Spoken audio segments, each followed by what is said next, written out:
Começando mais um programa, Momentos Espirituais, produzido pela equipe de comunicação do Centro Espírita Paulo de Tarso, Vinhedo.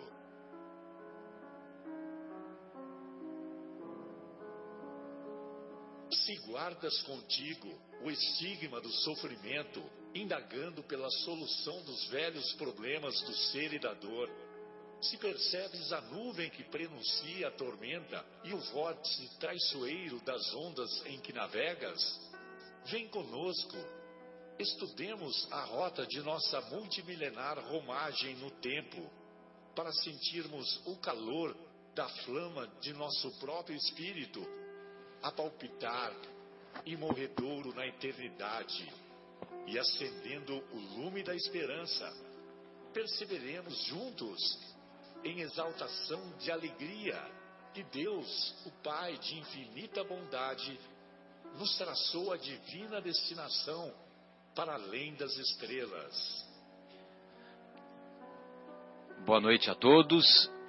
Estamos iniciando mais uma edição do programa Momentos Espirituais, programa que é produzido pelo Departamento de Comunicação do Centro Espírita Paulo de Tarso, aqui da cidade de Vinhedo, estado de São Paulo.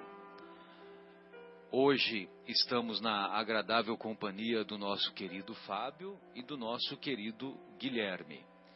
Esperamos que vocês tenham tido uma semana produtiva e para nós é uma alegria estarmos juntos novamente.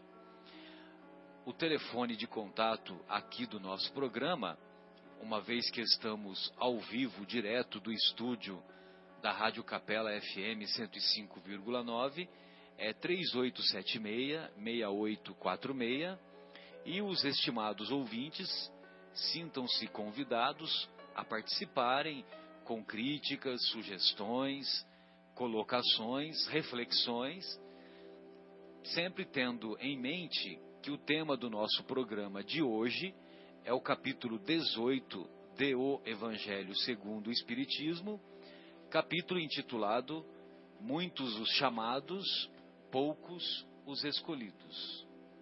Muitos os chamados, poucos os escolhidos. E vamos iniciar então com uma passagem lá das anotações do evangelista Mateus. Duas passagens do evangelista Mateus. Uma é no capítulo 7 e a outra também no capítulo 7. Ambas compõem, como todos sabemos, o Sermão do Monte, o Sermão da Montanha. Todos sabemos que os capítulos 5, 6 e 7 do Evangelho de Mateus compõem o inesquecível poema do Sermão da Montanha. Uma poesia, né? Uma das mais belas poesias, se não a mais bela poesia que temos conhecimento aqui no nosso planeta. Muito bem. Aí então, lá no capítulo 7, versículos de 21 a 23, o nosso mestre diz assim: Nem todos os que me dizem Senhor, Senhor, entrarão no reino dos céus. Apenas entrará aquele que faz a vontade de meu Pai que está nos céus. Muitos nesse dia me dirão: Senhor, Senhor, não profetizamos em teu nome? Não expulsamos em teu nome o demônio? Não fizemos muitos milagres em teu nome? Eu então lhes direi em altas vozes: Afastai-vos de mim, vós que fazeis obras de iniquidade. Iniquidade é obras de maldade. Injustiça também. Obras de injustiça. Muito bem. Na passagem seguinte, que é uma continuação dessa primeira, que compõe os versículos 24 a 27 do capítulo 7 das anotações de Mateus, então o mestre assim se expressa: Aquele, pois, que ouve estas minhas palavras e as pratica, será comparado a um homem prudente que construiu sobre a rocha a sua casa. Quando caiu a chuva, os rios transbordaram, sopraram os ventos sobre a casa.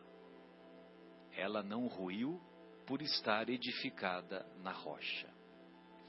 Mas aquele que ouve estas minhas palavras e não as pratica, se assemelha a um homem insensato que construiu sua casa na areia. Quando a chuva caiu, os rios transbordaram, os ventos sopraram e a vieram açoitar, ela foi derrubada. Grande foi a sua ruína. E aí? A nossa casa foi construída tendo como alicerce a areia ou tendo como alicerce a rocha? Como estamos construindo a nossa casa? Falamos e praticamos? Ou apenas falamos e não praticamos? Quando o mestre diz que quem ouve estas minhas palavras e não as pratica se assemelha a um homem insensato que construiu sua casa na areia, ele está demonstrando a generosidade do seu coração. Porque insensatez é a mesma coisa que burrice. É a mesma coisa que burrice. É que, como Jesus é um espírito de altíssima hierarquia, ele não vai usar o termo burrice. Ele vai usar o termo insensato. E, na passagem anterior, quando nós nos referimos ao Senhor, não profetizamos em teu nome, Senhor, não expulsamos em teu nome o demônio, Senhor, não fizemos muitos milagres em teu nome, então eu lhes direi em altas vozes: afastai-vos de mim, vós que fazeis obras de iniquidade. Será que nós escutaremos isso em altas vozes no recesso da nossa consciência, quando estivermos face a face conosco mesmos, quando deixarmos o nosso corpo? Tomara que não. Tomara que não ouçamos essas altas vozes. E eu sempre gosto de comentar, né, Fabinho, que Jesus nunca expulsou demônio nenhum, né? Pelo amor de Deus, né? Isso é uma figura de linguagem, né? Um simbolismo, né? Primeiro que demônio é uma palavra de origem grega que significa gênio, significa espírito, né? E muitos... Daemon, né? Daimon, e todos sabemos que a maioria dos evangelistas escreveram, ou as traduções chegaram em grego, né? E em grego, daimon é gênio ou espírito, é assim que eles entendiam na época.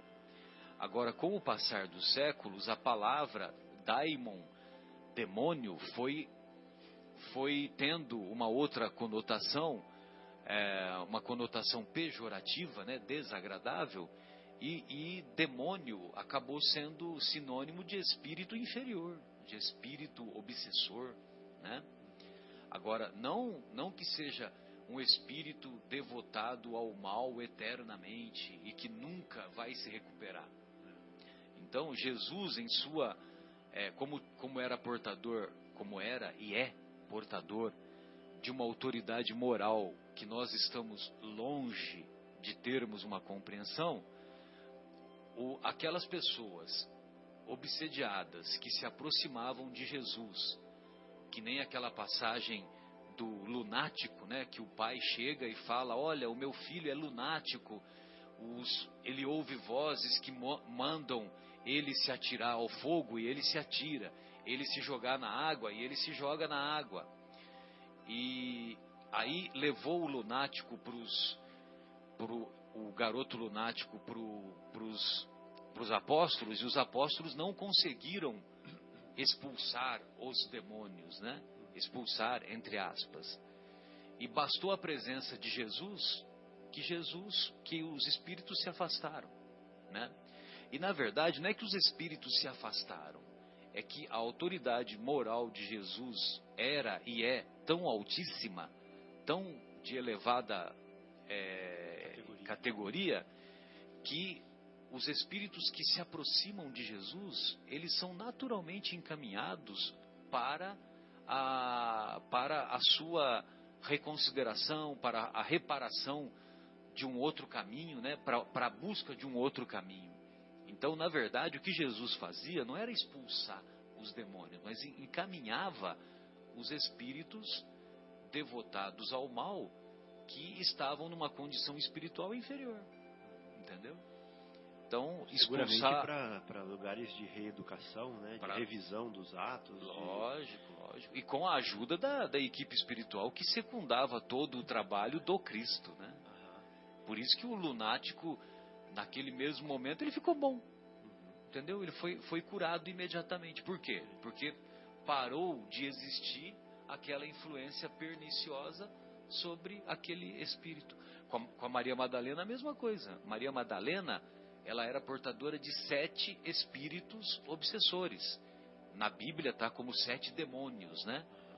Mas na linguagem atual seriam 7 espíritos imperfeitos, 7 espíritos obsessores. E uma vez que ela foi tocada pelo amor do Cristo, pelo amor do Mestre, ela não mais manteve a sintonia com esses espíritos, e esses espíritos se afastaram. Certamente também foram encaminhados para a reeducação espiritual deles nas esferas espirituais, né? Mas, Fabinho, gostaria de ouvi-lo, né? Uma vez que essa semana... só um último comentário. Essa outra passagem da casa construída na areia e da casa construída na rocha, né? Sob a rocha, é uma outra passagem que muito chama a nossa atenção, principalmente aqui no Brasil, porque na maioria das cerimônias de casamento dos nossos irmãos que se casam na cerimônia da Igreja Católica, a grande maioria das vezes, para falar a verdade, eu não me lembro de nenhum casamento na Igreja Católica que eu tenha ido participar, que eu tenha ido como convidado, eu não me lembro de nenhum cujo tema evangélico não tenha sido esse, né? Por isso que o pessoal fala, né? Lá no interior de Minas também é assim, né? Quem casa quer casa, né? E aí o pessoal aqui no Brasil acabou pensando essa passagem do Evangelho, né? Ou seja, aquele que vai casar vai construir a casa sob a rocha, para que seja uma casa sólida, para que se constitua uma família sólida, mas sólida devemos entender no aspecto espiritual, né? No aspecto de fortalecimento moral, no aspecto de não sucumbir perante as tentações, perante as provações, que a família se mantenha unida, os filhos quando venham, né, futuramente, etc, etc. Enquanto que lá nos Estados Unidos, a passagem que é escolhida é aquela da música do Legião Urbana. Da cara da Legião Urbana, que eu esqueci o nome agora, Renato Russo. Ainda que eu falasse todas as línguas, a língua dos homens, a língua dos anjos, né? Mas desculpa, eu te interrompi quando você de jeito nenhum, ia comentar. Inclusive, eu vou pegar o bonde do que você está falando aí, Marcelo. Beleza. Que sobre o construir a casa, né? Eu acho que, pelo menos em uma fase da nossa vida, a gente passa um bom tempo construindo a casa na areia, né? Alguns se dão conta disso antes do inverno da vida, né? Outros se dão conta já no inverno da vida, e outros nem se dão conta que construíram toda a vida em cima da areia. E o que seria construir a casa em cima da areia? Seria construir a casa em cima de ilusões, por exemplo. E vamos falar a verdade. Quem aqui não vive de ilusões, não teve pelo menos ilusões, ou não tem ilusões, né? Eu gosto muito de contar a história do meu tapete preto. Não sei se eu já contei aqui. Eu acho que você já contou, mas eu gostaria de ouvir novamente. A história do tapete preto é a seguinte: eu tinha uma salinha muito bonitinha onde eu morava, e eu achava que um tapete preto ia combinar muito com a sala. Mas as pessoas me desaconselhavam ter o tapete preto. E eu tinha aquela ilusão, aquele sonho, aquela vontade de ter o tapete preto. E eu não queria qualquer tapete, eu comprei um tapete bonitinho, confortável, para eu ficar deitado no tapete assistindo filme. E depois que eu comprei o tapete preto, ele virou uma obsessão na minha vida.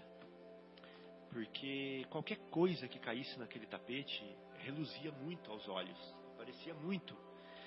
E se uma pessoa entrasse na sala, ficava horrível, porque dava a impressão que o tapete estava sujo. Hoje, por exemplo, eu tenho um tapete de outra cor na minha casa e eu nem vejo se o tapete está sujo. Eu acho até que ele está muito sujo, eu devia limpar mais, né? Mas o tal do tapete preto, eu vivia para ele, entendeu? Eu virei um escravo dele. E ele foi por muito tempo uma ilusão para mim, né? Então, depois que eu tive o tapete, eu percebi que foi uma ilusão. Mas isso é um exemplo tonto, porque às vezes a gente persegue carros como ilusão, a gente persegue modelos de celulares como ilusão, cidades, pessoas, ídolos, né? Situações, posições financeiras. São muitas as ilusões, muitas as tentações na nossa vida. Mas qual é aquela que realmente vai fazer você entrar no caminho?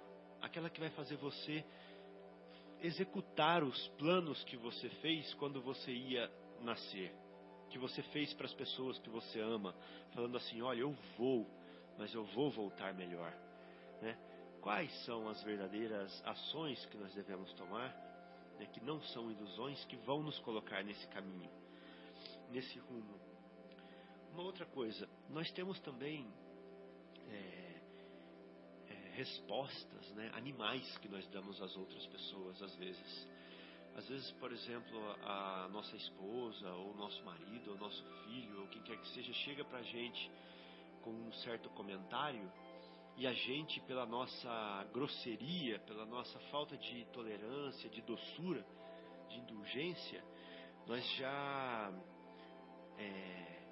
colocamos para fora palavras rudes, já colocamos temperamentos de nervosismo para fora, arregalamos os olhos, coração já palpita, porque nós temos ainda resquícios de animalidade dentro de nós, que do nosso lado fera, né, ainda incontrolado, ainda mal educado, ainda não asserenado, vamos dizer assim. E a gente às vezes reage assim com todo mundo, às vezes a gente acha que está certo ser assim, entendeu? Então esse é um construir a casa na areia também, que depois de muito tempo, as inimizades, o isolamento, né, vão mostrar pra gente que a gente estava no caminho errado, que a gente se iludiu. Um exemplo, por exemplo, quando você recebe um ataque, né, e é grave, a gente reage, né? Essa reação é construir a casa na areia. Mas se eu contar até 10 e pensar e conseguir refletir que essa pessoa que me atacou não sabe o que está fazendo, eu já estou começando a construir minha casa na rocha, né? Por quê? Porque eu já estou começando a construir dentro de mim uma atitude, um sentimento que é de acordo com o Evangelho. E tudo aquilo que é de acordo com o Evangelho, que é o mapa para o reino de Deus, né, Marcelo? O Evangelho é o mapa que Jesus deixou para a gente chegar no reino de Deus, construir o reino de Deus dentro de nós. É o mapa do tesouro, né? O mapa do tesouro. Quando nós fazemos as coisas que estão de acordo com esse mapa, ou seja, estamos na rota, no caminho do reino de Deus, nós estamos construindo a nossa casa na rocha. Por quê? Porque todo o mal é passageiro, né? Tudo é passageiro, menos o cobrador e o motorista, né, Guilherme? todo o mal é passageiro. Tudo que nós fazemos de mal vai passar. Tudo vai passar, mas o bem fica para sempre. As lições, o amor que vem daí, o perdão, a reconsideração, no final vai dar tudo certo. Vai dar tudo certo. Exatamente. Então, um outro exemplo de animalidade, o ódio, por exemplo. O ódio é deprimente, a gente sabe. Então a gente tem dois caminhos, ou a gente constrói a casa na areia, ou constrói a casa na rocha. Se nós nos perturbarmos com o ódio, nós estamos construindo a casa na areia. Mas se nós pararmos para pensar, contarmos até 10 e falar assim, olha, o que é esse ódio? O que é esse sentimento que eu estou tendo agora? Né? E buscar mudar isso para amor, pronto, nós já estamos construindo a nossa casa de novo na rocha. O orgulho, por exemplo, às vezes o orgulho é grande. Nós temos dois caminhos, construir a casa na areia ou na rocha. Com orgulho, construir na areia é quando a gente vai ver que com esse orgulho a gente vai se frustrar. Mas se a gente fizer um esforço e transformar em humildade esse orgulho, estamos construindo a nossa casa na rocha. Por quê? Porque nós vamos construir relações agradáveis, relações de simpatia, relações de afinidade, de doçura, por causa da humildade, e não por causa do orgulho, que separa, que isola, né? Então é isso, eu acho que essa que era a ideia. Nós buscarmos sempre as atitudes que às vezes parecem mais difíceis, né? Mas são mais recompensadoras, porque no final, quando vier a tempestade, quando vier o vento, né? Quando vier a enxurrada, os reveses da vida, ou a senectude, o inverno da vida, a nossa casa vai estar firme, né? Porque nós construímos esses sentimentos nobres, essas atitudes nobres dentro de nós, que são a fortaleza, que é o anjo que nós forjamos dentro de nós, né? E nos tornamos pessoas mais maleáveis, mais fortes, mais tolerantes, mais agradáveis.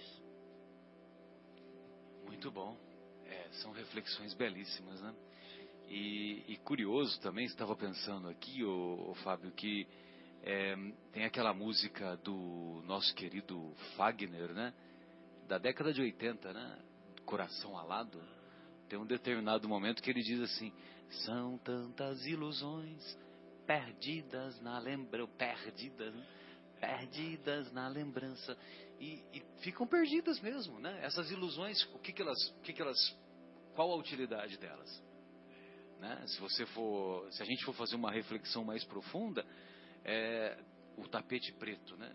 Tapete preto, que significado tem hoje para você? Eu doei. Você acabou doando, né? Ou seja, foi mais útil, né? Você teve uma libertação. Uma libertação. A vida, Marcelo, parece uma espiral, né? Que você vai passando, e às vezes você vai passando uma espiral para cima, uma espiral ascensional, né?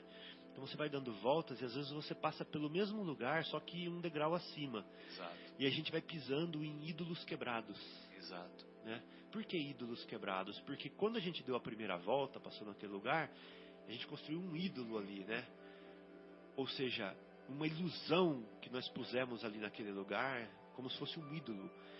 Só que com o passar do tempo a gente quebra esse ídolo, como eu peguei e dei fim no tapete.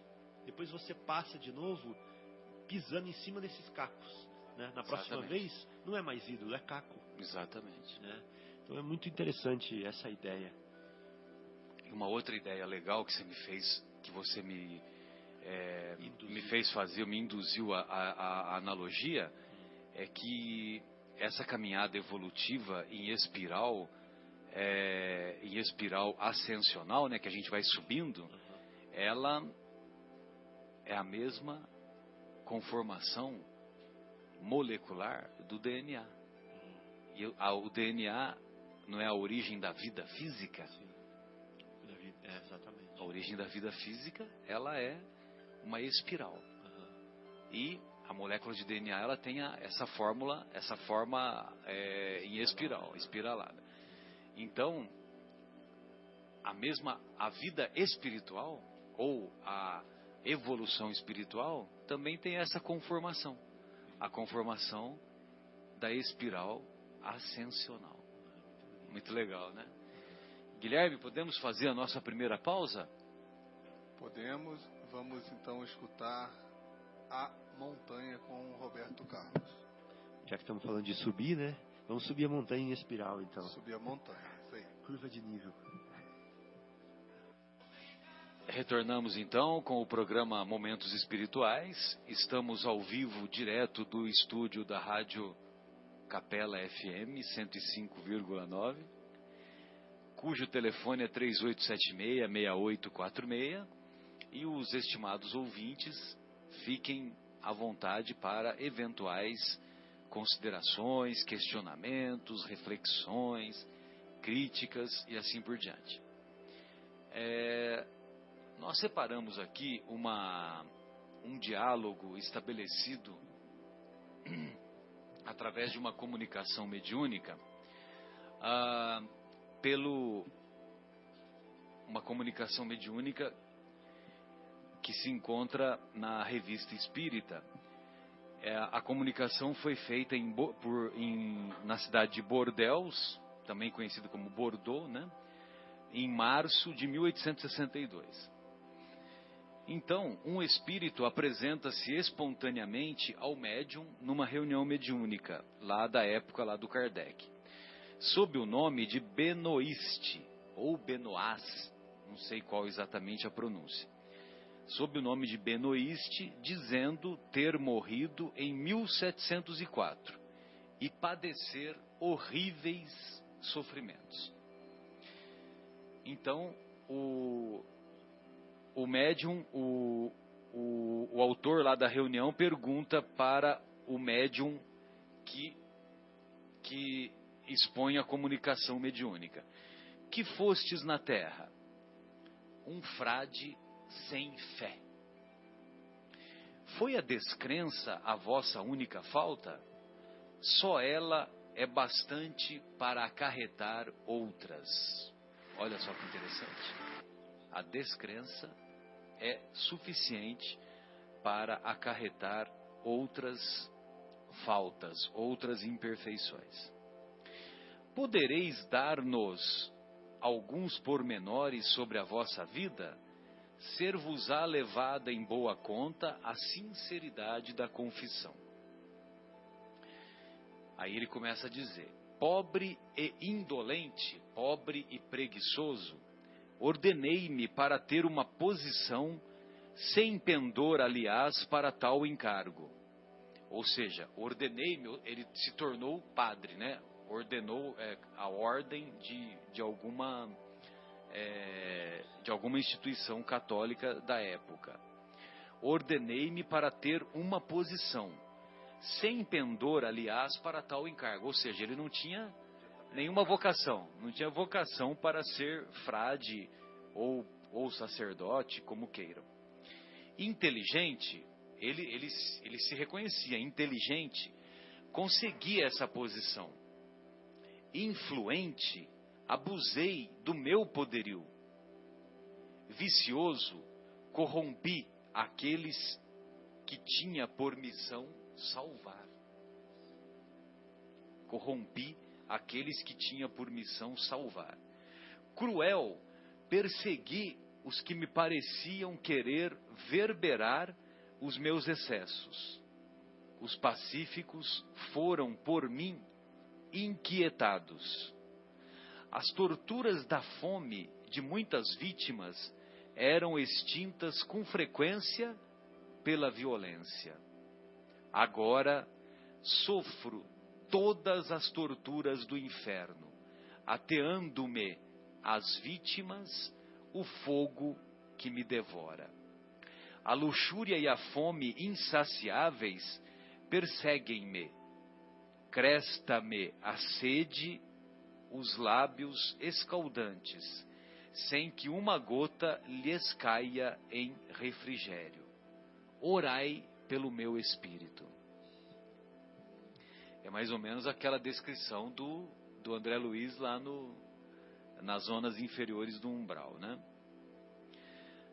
Aí o interlocutor pergunta: as preces feitas pelos finados deverão ser-vos atribuídas como aos outros? Aí ele responde: acreditais que sejam edificantes, e no entanto elas têm para mim o valor das preces que eu simulava fazer. Não executei o meu trabalho, e assim recebo o salário. Ou seja, conforme se planta, conforme se colhe, né? Ou seja, quando ele fazia preces pelos outros, na condição de sacerdote, de frade, ele fazia simulando, né? Não era verdadeira, não era de coração. E agora, lá no mundo espiritual, ele sofria as mesmas consequências. Nunca vos arrependestes? Pergunta o interlocutor. Há muito tempo, mas o arrependimento só veio pelo sofrimento. E como fui surdo ao clamor de vítimas inocentes, o Senhor também é surdo aos meus clamores. Justiça. Ele reconhece que é uma justiça. Reconheceis a justiça do Senhor. Pois bem, confiai na sua bondade e socorrei-vos do seu auxílio. Aí ele responde: os demônios, vamos entender demônios como espíritos inferiores. Os demônios berram mais do que eu. Seus gritos sufocam-me, enchem-me a boca de pez fervente. Eu o fiz grande. Pez escreve-se P-E-Z. Eu não faço a menor ideia o que é. Enchem-me a boca de pez fervente. Não estais suficientemente liberto das ideias terrenas, de modo a compreender que essas torturas são todas morais? Pergunta o interlocutor. Aí o ex-frade responde: sofro-as, sinto-as, as ideias, né? Vejo os meus carrascos, que têm todos uma cara conhecida, um nome que repercute em meu cérebro. Ou seja, as pessoas que ele prejudicou, né? Mas que poderia impelir-vos ao cometimento de tantas infâmias? Ele responde: os vícios de que me achava saturado, a brutalidade das paixões. Certamente ele foi um frade, foi um sacerdote que desviou-se completamente da sua missão. Nunca implorastes a assistência dos bons espíritos para vos ajudarem a sair dessa contingência? Aí ele responde: apenas vejo os demônios do inferno. Olha só como que é, né? Como que aquele pensamento é tão arraigado, né? Nós temos que lembrar que ele morreu em 1704 e a comunicação em 1862, 150, aproximadamente 150 anos depois. Então, para ele é tudo demônio, inferno e sofrimento, né? E quando estáveis na terra, temíeis esses demônios? Não, absolutamente, visto que só cria em o nada. Ele era sacerdote, ele era frade, e qual a crença dele? Materialista. A crença era o nada. Os prazeres a todo o transe constituíam o meu culto. E pois que lhes consagrei a vida, as divindades do inferno não mais me abandonaram, nem abandonarão. Olha só o sofrimento dele, né? Ele ainda tem falta de fé até hoje, né? Exatamente. Olha só que sofrimento, meu Deus. Então, não lobrigais um termo para esses sofrimentos? O infinito não tem termo. Ele acreditava. Então, para ele, o inferno é isso, né? Por isso que a gente tem essa ideia do inferno, que é o padecimento eterno, né? Como o fim é desconhecido, parece que não vai acabar nunca. Né? Mas Deus é infinito na sua misericórdia, e tudo pode ter um fim quando lhe aprouver. Aí ele responde, se ele o quisesse. Por que vos viestes inscrever aqui? Então aí vem, né? Aí ele pergunta, né? Por que vos viestes? Quem perguntou isso? O interlocutor, Tá o dialogador que está falando com o médium. Aí o espírito responde através do médium. Não sei mesmo como, mas eu queria falar e gritar para que me aliviassem. E esses demônios não vos inibem de escrever? Não, mas conservam-se à minha frente e esperam-me. Também por isso eu desejaria não terminar. Ou seja, enquanto ele está na comunicação mediúnica, eu estava achando que era uma comunicação psicofônica, mas é uma comunicação por psicografia. Então, enquanto ele está na psicografia, ele se sente aliviado, né? Porque tem a proteção espiritual, né? Então, ele quer que aquele momento se prolongue, né? É a primeira vez que deste modo escreveis? Sim. E sabíeis que os espíritos podiam assim aproximar-se dos homens? Não. Aí a resposta é quando ele era sacerdote, né? Como, pois, o percebestes? Não sei. Alguém o levou, né? Certamente. Que sensações experimentastes ao acercar-vos de mim? De mim é o interlocutor. Um como entorpecimento dos meus terrores. Então, os terrores, aquele sofrimento ficaram amainados, diminuídos. Como vos apercebestes da vossa presença aqui? Como quando se acorda. Ou seja, ele vivia um sonho. Pois não, Guilherme? Isso está na Revista Espírita de 1862. É aqui naquele aplicativo do IPEAC, né, do Allan Kardec, Instituto de Pesquisa Espírita Allan Kardec. Como procedestes para comunicar comigo? Não posso compreender. Mas tu também não sentiste? Ele pergunta para o interlocutor. Não se trata de mim, porém de vós. Procurai assegurar-vos do que fazeis enquanto eu escrevo. És o meu pensamento, eis tudo. Ele está falando com o médium, né? Não tivestes, pois, o desejo de me fazer escrever? Não, sou eu quem escreve, e tu pensas por mim. Procurai assegurar-vos do vosso estado, porque os bons espíritos que vos cercam vos ajudarão. Não, responde, que os anjos não vêm ao inferno. Tu não estás só? Aí ele pergunta, vedes em torno, sinto que me auxiliam a atuar sobre ti. A tua mão obedece-me. Não te toco, aliás, e seguro-te. Como? Não sei. Implorai a assistência dos vossos protetores. Vamos pedir ambos. Queres deixar-me? Fica comigo, por que não reapossar-se de mim?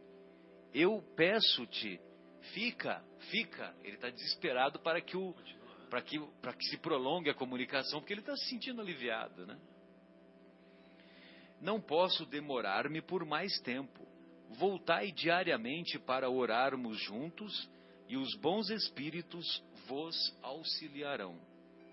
Sim, desejo o perdão. Orai por mim, que não posso fazê-lo. Aí vem um comentário do guia do médium.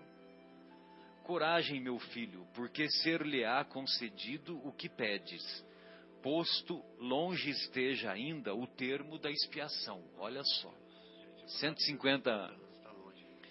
As atrocidades por ele cometidas não têm número nem conta. Não tem número nem conta.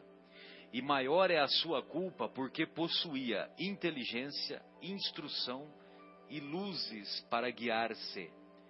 Tendo falido com conhecimento de causa, mais terríveis lhe são os sofrimentos, os quais, não obstante, se suavizarão com o auxílio e o exemplo da prece, de modo a que lhes veja o termo, confortado pela esperança. Deus o vê no caminho do arrependimento e já lhe concedeu a graça de poder comunicar-se a fim de ser encorajado e confortado. Pensa nele muitas vezes, pois nós te entregamos para fortalecer-se nas boas resoluções que lhe poderão advir dos teus conselhos. Ao seu arrependimento sucederá o desejo da reparação e pedirá então uma nova existência para praticar o bem como compensação do mal que fez. Quando Deus estiver satisfeito a seu respeito e ouvir resoluto e firme, far-lhe-á entrever as divinas luzes que o hão de conduzir à salvação, recebendo-o no seu seio, qual pai ao filho pródigo. Tem fé, e nós te ajudaremos a completar o teu trabalho. O espírito protetor, né, do médium, ele se chama Paulim, com N de navio no final. Colocamos este espírito entre os criminosos, posto que não atingido pela justiça humana, porque o crime que se contém nos atos, que não no castigo infligido pelos homens. O mesmo se dá com... aí é um outro comentário. Então, se você for pegar lá o céu e o inferno, tem algumas comunicações que são comunicações de espíritos considerados criminosos. E esse antigo frade, ele não foi considerado criminoso aqui pelas leis humanas. A lei humana não chegou a reconhecê-lo, né? A lei humana, para a lei humana, ele não fez nada de errado. Só que, para a lei de Deus, ele cometeu muitos delitos. As atrocidades não têm número nem conta, o Espírito protetor disse, né? Então, eu só quis fazer essa exposição para a gente ver que quando nós construímos a casa sob a areia,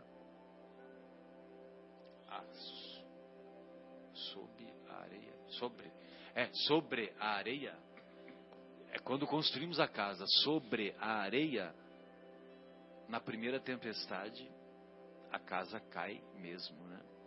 E a ruína foi muito grande.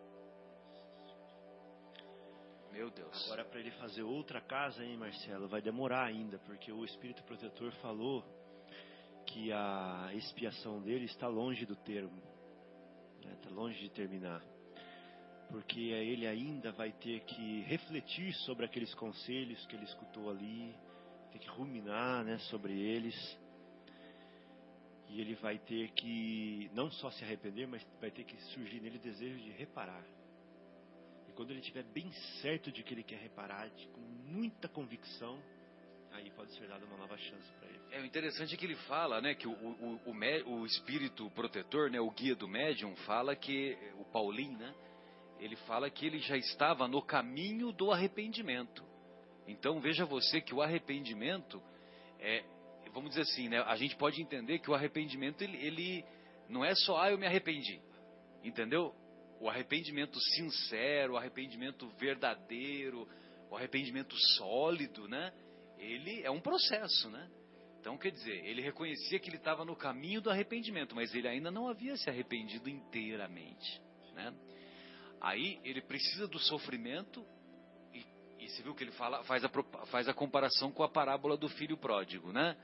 Ou seja, enquanto nós não estivermos comendo a lavagem junto com os porcos, nós não temos o desejo de reparar. Entendeu? Porque o filho pródigo, ele só teve o desejo de reparar quando ele estava lá, chafurdado na lama com os porcos. Muito bom, Marcelo.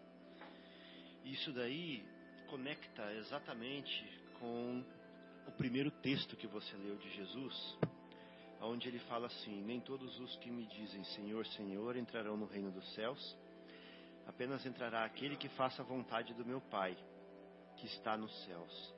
Aí ele fala assim, ó: muitos nesse dia me dirão, Senhor, Senhor, não profetizamos em teu nome? Não expulsamos em teu nome o demônio? Não fizemos muitos milagres em teu nome? Então a gente pensa assim, pô, se Jesus acabava de falar que vai entrar no reino dos céus aquele que faz a vontade do Pai, será que esses que estão profetizando em nome de Deus, expulsando demônios em nome de Deus, fazendo milagres em nome de Deus, não estão fazendo a vontade do Pai que está nos céus? Não parece contraditório isso? Aí ele fala assim, então eu lhes direi, olha só, ele vai dizer para esses que estão falando assim, ó, profetizamos em teu nome, expulsamos demônios em teu nome, fizemos milagres em teu nome. Eu lhes direi, afastai-vos de mim, vós que fazeis obra de iniquidade. Como entender isso? Complicado, né? Mas Jesus, com a sua psicologia, com a sua pedagogia divina, ele falava coisas para nos intrigar mesmo, para marcar, para que nós pudéssemos ruminar, Para fazermos pensar. refletir bastante, fazer aquele sentimento mexer conosco e nos tocar de fato quando nós o entendêssemos. Então ele quis dizer aqui que é possível, Marcelo, é possível, peraí que saiu daqui da linha aqui, é possível você profetizar em nome de Deus e ainda assim estar fazendo obras de iniquidade. É possível você expulsar demônio em nome de Deus e ainda assim estar fazendo obra de injustiça. É possível você fazer milagres em nome de Deus e ainda assim estar fazendo maldades. Porque eu posso, por exemplo, Marcelo, chegar aqui e te doar a única blusa que eu tenho. Tá?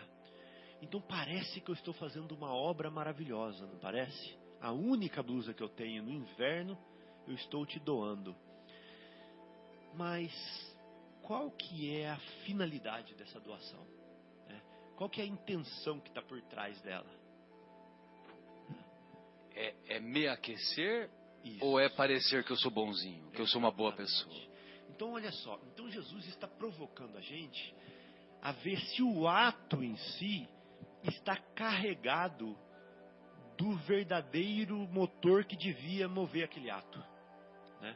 Então, por exemplo, quando eu dou a blusa para você, será que é o amor que está dentro de mim?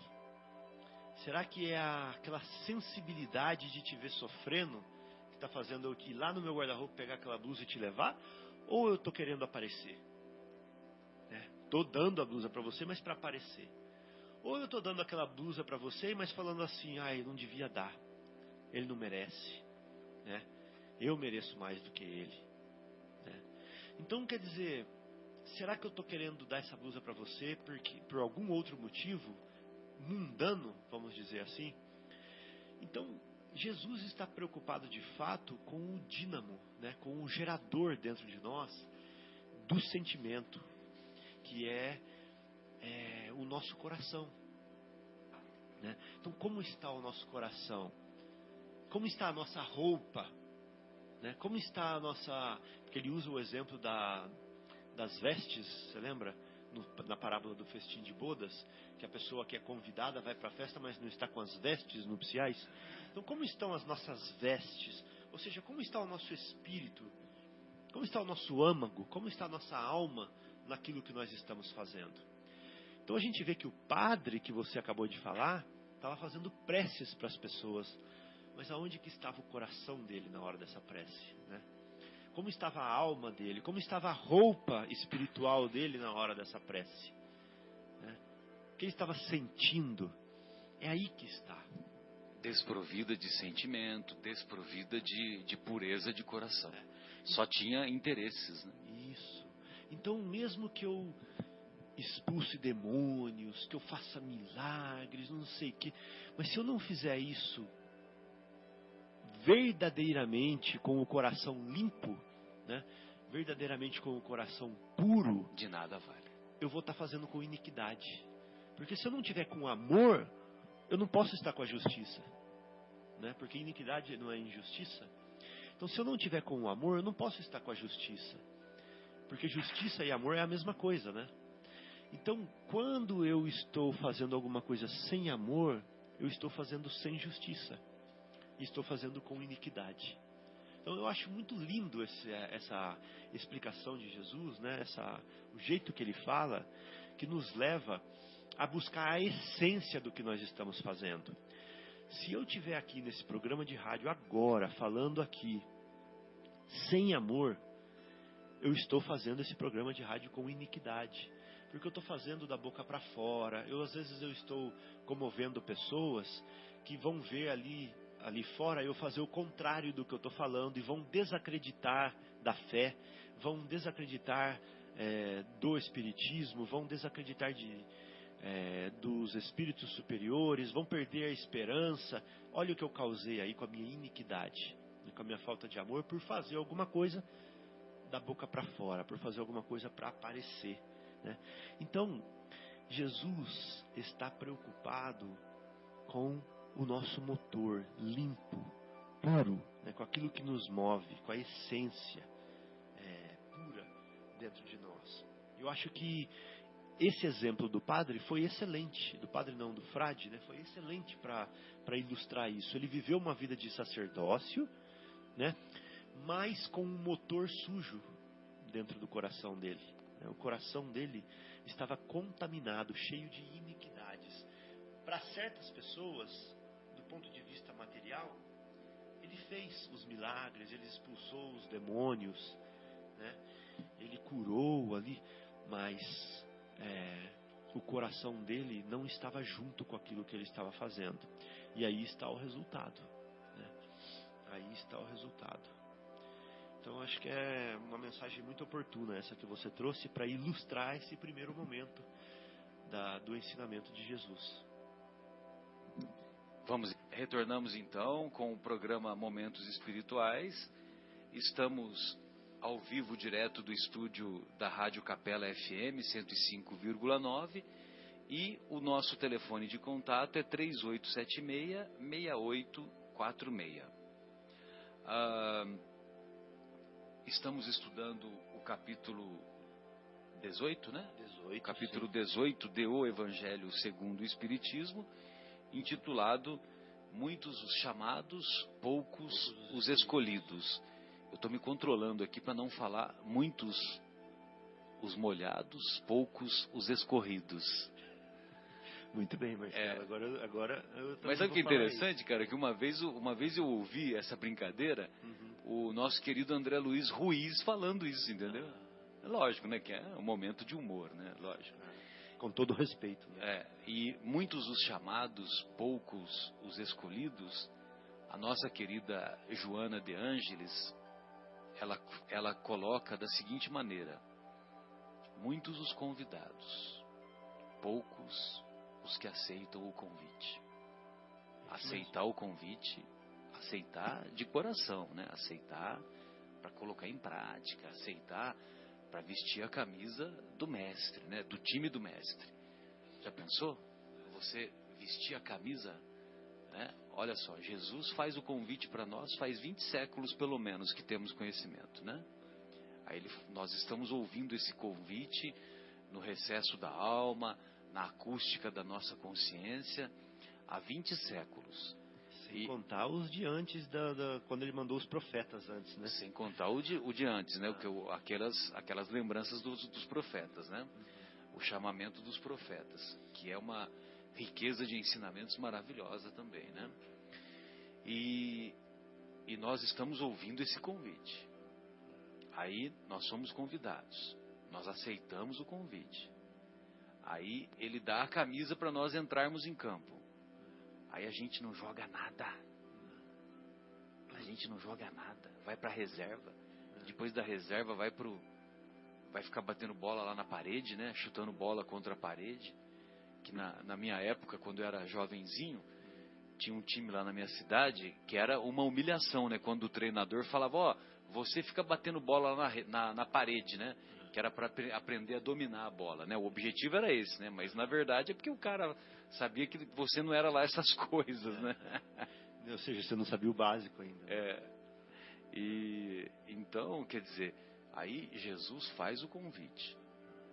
Nós aceitamos o convite e não somos dignos de vestir a camisa dele, do time dele.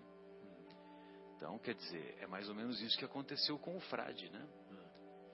E eu fico me perguntando também, sabe, Fábio, Guilherme, né, e estimados ouvintes, esse depoimento que foi dado pelo frade que morreu em 1704 e que já estava sofrendo há 150 anos. Será que nós também não cometemos os mesmos desatinos, os mesmos enganos? E talvez tenhamos experimentado sofrimentos semelhantes, né? Porque nós, na doutrina espírita, a frequência maior dos participantes da doutrina espírita, a maioria de nós é de origem católica, né? Eu era católico quando mais jovenzinho, né? E a maioria das pessoas que estudam a doutrina espírita, que procuram praticar os ensinamentos espíritas, que se esforçam, que buscam Jesus na filosofia espírita, a maioria de nós é de origem católica, né? E será que nós, em existências transatas, em existências passadas, não falimos até mais vergonhosamente do que o relato desse frade, né? Então fica aí a reflexão. Mas o Fábio, eu gostaria de ouvir alguns comentários aí. Você separou uma outra reflexão do livro Vivendo o Evangelho, do Espírito André Luiz, psicografado pelo médium Antônio Badu e Filho, não é isso? Isso mesmo. Então acho que valeria a pena você delinear essas mensagens que você separou, e aí a gente vai fazendo um comentário ponto a ponto, né? Claro. Vamos lá? Então, aqui, Marcelo, o André Luiz traz para a vida prática esse ensinamento de Jesus. Ou seja, quando você faz alguma coisa, que você faça de coração essa coisa. Faça bem feito, com o sentimento correto. Então ele traz alguns exemplos aqui, ó. Dê agasalho a quem precisa, mas não mostre má vontade. Então você já pensou você ir dar o agasalho para uma pessoa? É aquele exemplo que eu falei da blusa, né? Exato. Que pode ter vários sentimentos ruins por trás. Ele deu um exemplo bem simplesinho, que é de má vontade. Quando a gente vai dar, a gente tem que dar de coração mesmo. Exato. Né? Ajude o necessitado de apoio, mas não exija explicações desnecessárias. Então você vai apoiar uma pessoa e você tem aquele ato de apoiar, né? Mas aí você fica exigindo explicações daquela pessoa para ela poder ser merecedora do seu apoio. Da sua ajuda, seja material ou não. Exato. Então qual que é a intenção que está por trás de você? Você quer aparecer? Você quer dar uma de melhor? Você quer dominar aquela pessoa? Entendeu? Então, e voltando à história do agasalho, viu? Deixa eu só fazer uma referência que eu me lembrei agora, que num determinado momento o nosso querido André Luiz Ruiz, ele fazia uma experiência com os frequentadores lá do centro que ele comanda aqui em Campinas, né? Aqui pertinho, né? Tem 17, 18 quilômetros daqui. Então ele dizia o seguinte, que ele convidava as pessoas que acompanhavam as palestras dele lá ao vivo, lá em loco, que na época do inverno, que escolhesse uma blusa que ela mais gosta. que ela mais gosta e que ao andar pela rua encontrasse alguém que estava realmente passando frio, que tirasse aquela blusa e entregasse de coração, renunciasse àquela blusa e entregasse para a pessoa que realmente estava precisando se agasalhar. E nós temos muito disso, né? Nós temos umas roupas, umas calças, uma camisa, uma blusa que a gente tem uma predileção especial, né? Sim. E aí, será que nós somos capazes de ao cruzar o caminho de alguém, abrir mão, né? Renunciar verdadeiramente? Sim, acho que é um bom exemplo isso que você deu, porque mexeu com a gente, né? Falei assim, eu lembrei daquela meinha com aquele furinho no dedinho do pé direito, mas que eu gosto. Exatamente, exatamente. E aí, quais são os outros exemplos que ele coloca? Oriente o irmão que está em dúvida, mas não lhe dirija palavras duras, né? A gente vai falar, o cara está em dúvida, ou então vai falar que o seu burro, você não entendeu, né? Isso. Seu insensato, né? Diria Jesus, seu insensato, você não entendeu? Você vem dar uma de gostoso, às vezes, em cima da pessoa que não entende, né? Como exatamente. se você fosse superior a ela, para explicar. Visite o amigo enfermo, mas evite o mau humor, né? Você vai, mas vai de cara torcida lá, boca torcida para visitar a pessoa, vai obrigado. Ou então vai lá e fazer comentários. Olha, a minha tia também teve o seu mesmo problema e o final dela não foi bom. Tenha santa paciência. Você vai visitar um enfermo, né? Conversa inoportuna. Você tem que ir lá para dar esperança, para dar um apoio, um carinho e tal. Aí chega lá, você diminui a esperança dele. Não tem cabimento. Ouça o desabafo do vizinho infeliz, mas não demonstre impaciência. Ou seja, escuta mesmo o que ele tem para falar, dá conselho para ele, faz direito já que está ali, né? Faz com o coração. Ampare o companheiro impertinente, mas não haja com intolerância. Participe do grupo de assistência, seja no bazar, seja na padaria, seja onde for, mas não se deixe dominar por conversas inoportunas. Então você está fazendo aquele pão que você vai vender para doar, né? Para assistência. Aí você está falando maledicência ali enquanto você faz o pão, né? Então, tanto sabe o Fabinho, que o pessoal lá da Rádio Boa Nova, então, às vezes, eles fazem aqueles almoços, aquelas confraternizações, tal, né? Com o objetivo de acumular, né? De acumular recursos para manter as obras que eles fazem com muito mérito, por sinal, né? Eles têm lá um monte de crianças, né? Deficientes mentais, deficientes físicos, né? E o trabalho deles é um trabalho hercúleo mesmo, né? Um trabalho enorme. E aí, quando eles fazem lá aqueles jantares e tal, então tem uma senhora que comanda as atividades da cozinha, e ela praticamente assim, de hora em hora, ela lê o evangelho e eles fazem oração lá na cozinha. Ou seja, entendeu? Pra linha. Que é para manter o pensamento elevado o tempo todo, né? Porque isso, logicamente, que vai refletir numa energia mais considerada, né? No próprio alimento, né? Que vai ser consumido, e também para não criar esse clima de como é que você falou? Qual a expressão que você usou? De maledicência, né? Maledicência, entendeu? Com certeza. Que lógico, né? Que a maledicência vem carregada com uma energia desagradável, e isso, evidentemente, que vai ser transferido para o alimento, vai ser transferido para a psicosfera desagradável. Exato. E as pessoas que foram lá naquele jantar de boa vontade para colaborar, para doar, não se sentirão motivadas a retornar num próximo evento. Exatamente. E essas pessoas que estão trabalhando ali estão perdendo tempo. Por quê? Porque elas não estão se transformando. Exatamente. Elas não estão vestindo a veste nupcial. Exato. Né?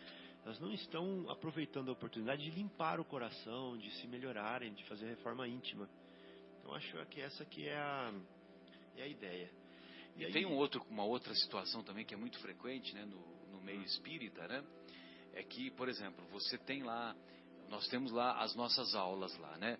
Tem o primeiro ano básico, o curso básico de Espiritismo, primeiro ano, o curso básico, segundo ano, tem aquele primeiro, aquele que é aquele que vem antes do curso básico, como é que a gente chama mesmo? Preparatório. O curso preparatório. Aí depois tem o Aprendizes do Evangelho do primeiro ano, Aprendizes do Evangelho segundo ano, Educação Mediúnica primeiro ano, Educação Mediúnica segundo ano. Muito bem. Aí no meio daquelas, no meio do grupo, por exemplo, lá no Aprendizes do Evangelho tem 30 pessoas. Só que sempre tem 2 ou 3 que são questionadores, né? Sempre tem 2 ou 3 que são assim meio incrédulos, meio questionadores, e que vai na reunião até com um objetivo, muitas vezes de impertinência, como fala o texto, né? De criar conflito, de criar dificuldade e tal, né? E aí nós ficamos fazendo preces para aquele fulano não voltar, né? Não voltar. E na verdade, a presença daquele fulano é que vai fazer com que nós exercitemos Sim. a tolerância, o amor, o perdão, a compreensão, né? Exato. E muitas vezes a gente vai lá e fica lá, todo mundo rezando, ai, tomara que o fulano não venha esse ano, tomara que o fulano não venha semana que vem, entendeu? E aí o que a gente quer? A gente quer uma aulinha, tudo em paz, tudo em harmonia. A gente quer arrumar de fora para dentro.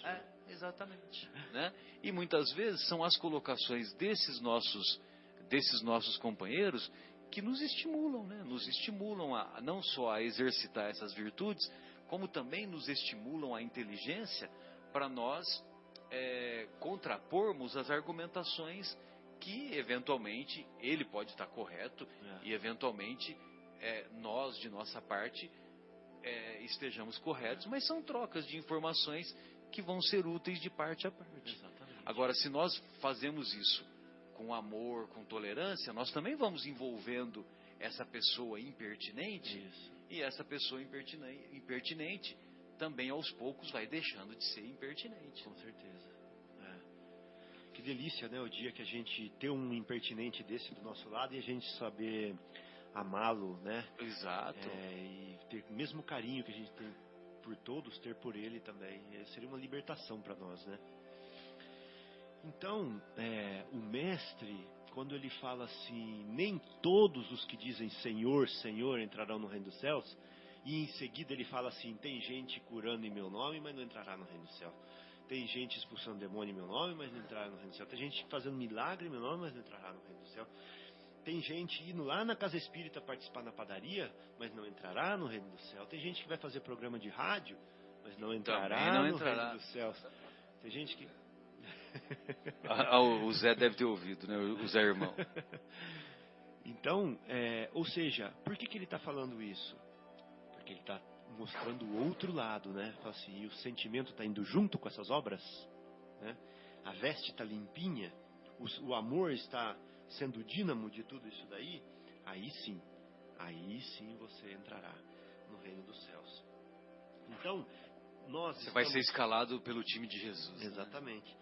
Então nós estamos, na maioria das vezes, Marcelo, honrando Jesus com atos exteriores, né?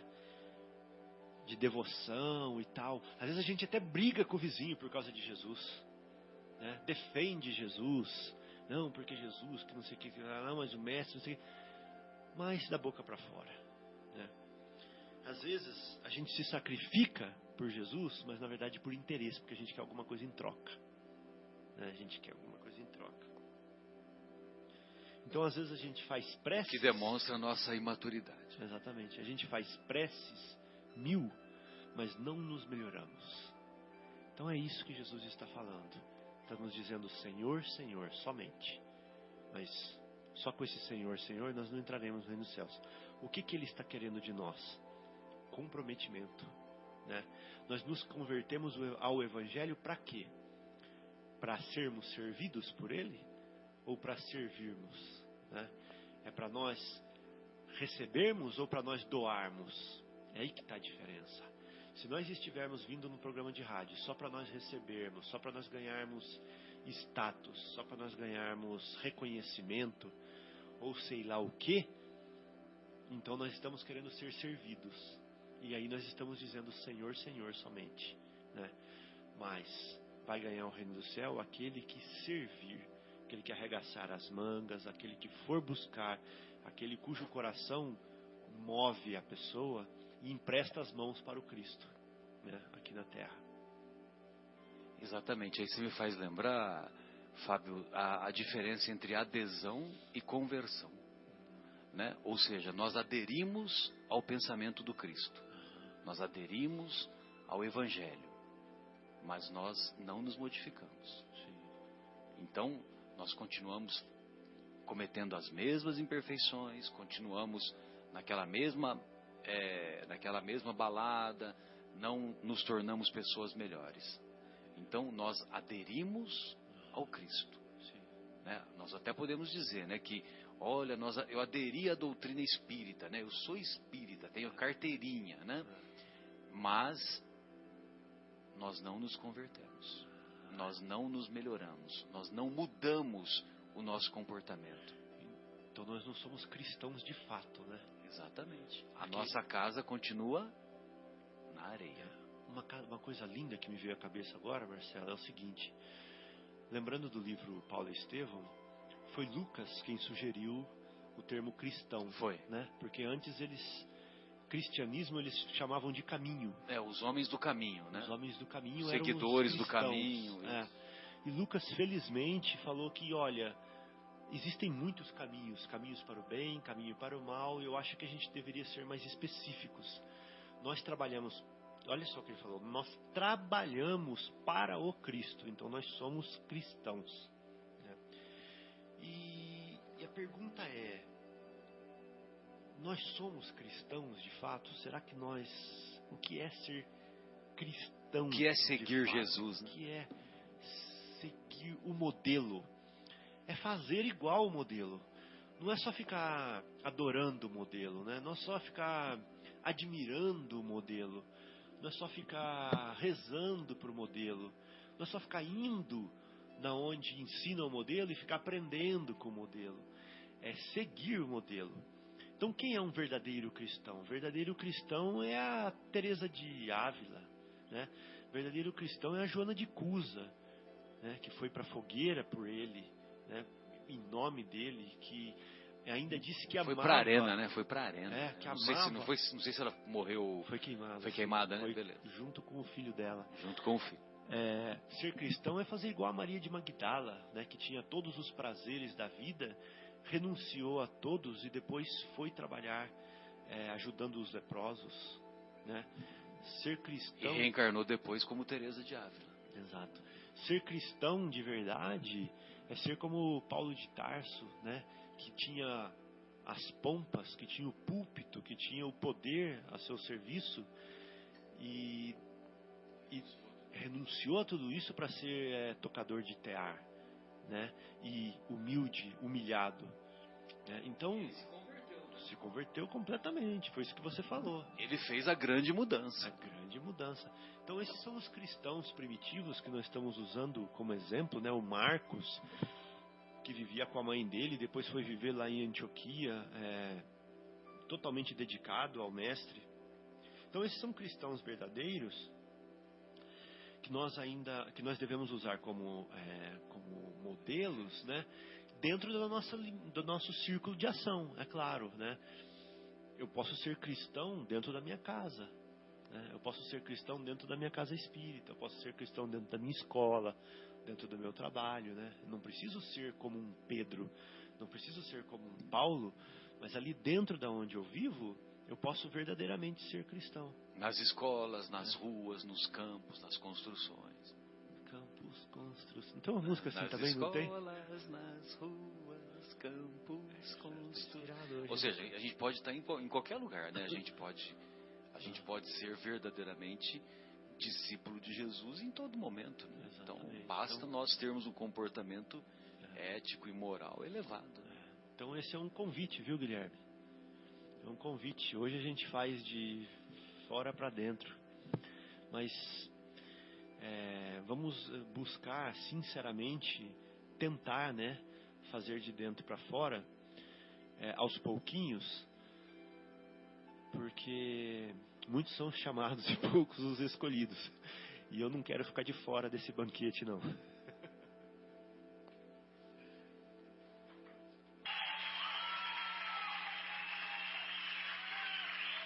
Retornamos então com o nosso programa Momentos Espirituais e hoje estamos estudando o capítulo 18 do Evangelho segundo o Espiritismo, o capítulo muitos os chamados, poucos os escolhidos. E dentro desse capítulo, você separou alguma outra mensagem aí da obra Vivendo o Evangelho, Não, Fábio? não separei nenhuma, não. Mas eu tenho alguma coisa para falar. Então manda bala aí. Manda bala. É que o Evangelho, né, Marcelo? É um compêndio de luz? Ele é um roteiro. Ele é um roteiro para os nossos passos aqui no planeta Terra que Jesus veio deixar, né, pessoalmente. Então ele começa quando a gente está lendo ele, né? E ele vai entrando na gente. Ele vai entrando e vai nos transformando. É um processo de muitos anos isso daí. E nós vamos aos pouquinhos aderindo, nosso coração vai se aderindo ao Evangelho. E nós começamos a atuar de acordo com o Evangelho já. Ou seja, o Evangelho que antes estava num livro passa a existir na nossa vida, nos nossos atos. Então, quando a pessoa está convertida ao Evangelho, ela é um livro vivo, ela é uma página viva, ela é uma carta viva, né, de Jesus. E o bonito disso é nós cuidarmos desse livro, né, cuidarmos do Evangelho como se fosse uma plantinha, né, com carinho, com amor. Então, no catolicismo, eles cuidam do Evangelho com carinho, com amor, do jeito deles. No protestantismo, as igrejas evangélicas, elas cuidam também do Evangelho, né? Do jeito deles, com as coisas que eles acreditam. No Espiritismo, nós cuidamos também do Evangelho, do nosso jeito, do jeito que a gente enxerga, do jeito que a gente acredita. Qual que é o jeito certo? O jeito certo de cuidar do Evangelho é aquele jeito com amor, com carinho, com sinceridade, pensando nos outros e não pensando somente na gente. Esse é o jeito certo. Então, o Evangelho certo não é o Evangelho dessa denominação religiosa, o Evangelho da outra denominação religiosa, mas é o Evangelho que faz nós limparmos a nossa roupa, né, íntima, que nos faz purificarmos o nosso coração, que nos faz sermos amorosos, que nos faz sermos melhores. Esse é o Evangelho que nós devemos cultivar dentro de nós, independentemente da seita, independentemente da religião e etc. E vamos parar com essa separação de religiões, né? De achar que uma religião leva a Deus, que a outra não leva a Deus. Não. É o coração do homem que leva ele para Deus. E ele está na escola que é boa para ele, que ele merece. Porque Jesus falou que nenhuma ovelha será perdida. Quando ele fala nenhuma, ele não está falando algumas nenhumas, ou certas nenhumas. Ele está falando nenhuma. Nenhuma significa que não haverá uma ovelha perdida, né? Então os amigos protestantes, os amigos católicos, os amigos do islamismo, muçulmanos, os amigos judeus, os hindus, os espíritas, né? Os ateus, boa, muito boa. Os ateus que estão com o coração limpo, com as vestes limpas, né? Esses sim encontrarão o reino dos céus, que é o quê? Que é o reino da felicidade, o reino do equilíbrio, o reino da paz, o reino da prosperidade, o reino do amor, o reino do bom conviver com os irmãos. Então era isso daí, Marcelo. Maravilha. Então, e para uma última reflexão aqui, antes de caminharmos para as nossas despedidas,